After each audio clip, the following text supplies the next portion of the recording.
હાલમાં મલ્ટીનેશનલ એક કંપની ડેલોઇટની એક સ્ટડીમાં સામે આવ્યું કે એ લોકોએ જો દુનિયાના બધા વિદ્યાર્થીઓ પર સર્વે કર્યો તો એમાંથી 56% વિદ્યાર્થીઓએ એવું કીધું કે જ્યારે અમે ફર્સ્ટ જોબ શરૂ કરી ત્યારે અમે માનસિક રીતે તૈયાર જ નહોતા. અમે બહુ વહેલી જોબ સ્ટાર્ટ કરી દીધી.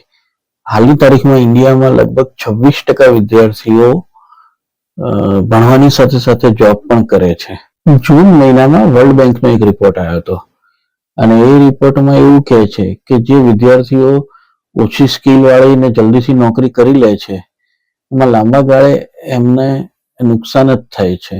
ઘણીવાર વિદ્યાર્થીઓને નોકરી કરવા માટે પરિવારમાંથી બી કહેવામાં આવતું હોય છે, કારણ કે મા બાપને બધાની એવી ઈચ્છા હોય છે કે ભાઈ મારો જે દીકરો છે કે દીકરી છે એ કોલેજ જતા પહેલા તો એને બધી ડિગ્રી પણ એ એક્સપર્ટ થઈ જાય અને એ ઉપરાંત એને પ્રેક્ટિકલ નોલેજ પણ મળી જાય. મિત્રો, નો ડાઉટ એનાથી પ્રેક્ટિકલ ટ્રેનિંગ મળે છે, સારો એક્સપિરિયન્સ મળે છે, ટાઈમ મેનેજમેન્ટ બેસ્ટ થાય છે, વિદ્યાર્થીનું શિસ્ત પાલન વ્યવસ્થિત થાય છે. આ બધા ઘણા બધા ફાયદા તો થાય જ છે, પણ છતાં બી મારું માનવું તો એવું છે કે વિદ્યાર્થીઓએ લાંબા પ્રોજેક્ટ ઉપર કામ કરવાને બદલે નાના નાના પ્રોજેક્ટ ઉપર કામ કરવું જોઈએ અને ઇન્ટર્નશિપ કરવી જોઈએ. ફાઇનલી એટલું કહી શકાય કે જોબ સારી વસ્તુ છે પણ ભણતરના ભોગે નહીં.